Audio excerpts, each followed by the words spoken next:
యేసుక్రీస్తు ప్రభువారు నిజమైన హీరో. పాపం చేస్తున్నటువంటి ఒక స్త్రీని పట్టుకుంటే వా ఆమెను బ్రతికించడానికి ఎంతమంది వచ్చినా వాక్యానుసారంగానే, మళ్ళీ పైగా ఆయన కొట్టలేదు సుమా. ఆయన కొట్టలేదు, చంపలేదు, లేకపోతే 4 సుమ్ములు పైకి లేపలేదు ఆయన కదండి. కత్తులు వారలు తీయలేదు, ఆయన ఏం తీయలే. ఆయన కేవలం ఒక్క మాట చేత ఆత్మ విమర్శ చేసుకోనని చెప్పాడు. మీలో ఎవరైనా పాపం చేశారా? ఎవరు చేయలేదా?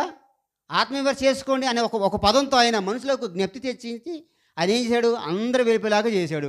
ఆయన శిక్షించడానికి అర్హుడైనా కూడా, శిక్షించడానికి నేను రాలేదు సోమా, బ్రతికించడానికి వచ్చని చెప్పి ఆమెను బ్రతికించి, సరే ఇక నుంచి నువ్వు పాపం చేయదు, ఎందుకంటే నేను పాపములను తీసివేయడానికి నేను వచ్చాను అని చెప్పి ప్రభువే వచ్చాడు. క్రిస్మస్లో ఏముందంటే ఆయన మరణం ఉంది, మీకు తెలిసలేదు. క్రిస్మస్ అంటే అర్థం ఏంటి?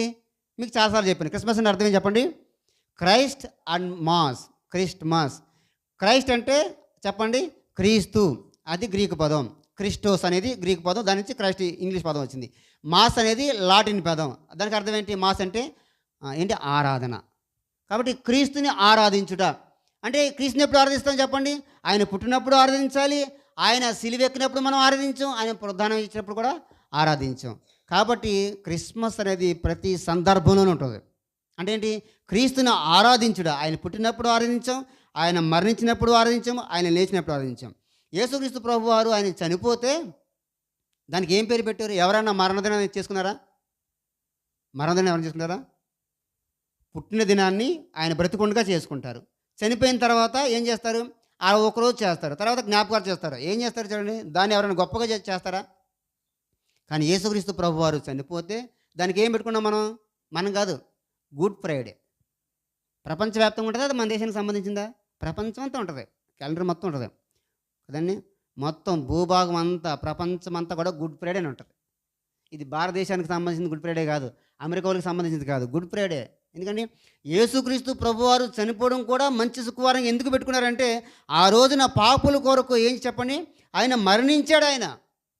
ఆయన వచ్చిందే, పుట్టిందే చావడానికి వచ్చాడు. ఆయన ఎందుకొరకు చావడానికి వచ్చారు? మనం చచ్చిపోతుంటే మనం బ్రతికించడానికి. కాబట్టి చాలా విషయాలు ఉన్నాయి. యేసుక్రీస్తు ప్రభువారు వచ్చింది ఎందుకంటే ఆయన చావడానికి. ఎందుకు చావడానికి? మనం చచ్చిపోతుంటే మనల్ని బ్రతికించడానికి. ఆ స్త్రీ చావాలి, ఆ స్త్రీ అక్కడ పాపంతో ఆమె చావాలి, రాళ్లతో కొట్టి చంపబడాలి. ధర్మశాస్త్రం ఎప్పుడు కూడా మనిషిని ఏం చేసింది చెప్పండి? ఎత్తు చూపించి నువ్వు చావాలి, నీ బ్రతుకు చావే చావే చావే అని చూపిస్తుంది. కానీ యేసుక్రీస్తు ప్రభువారు వచ్చి ధర్మశాస్త్రం ఏది చేయజాలకపోయినో అది ప్రభువు చేశాడని చెప్పి రోమాపత్రికలో ఉంది. మొదటి మానవుడు ఏది చేయజాల అంటే, ఆది మానవుడు ఆదాము ఏది చేయజాగలేకపోయినో అది చేశాడని చెప్పి రోమాపత్రిక చూడండి 8వ అధ్యాయంలో ఉంటుంది ఆ మాట.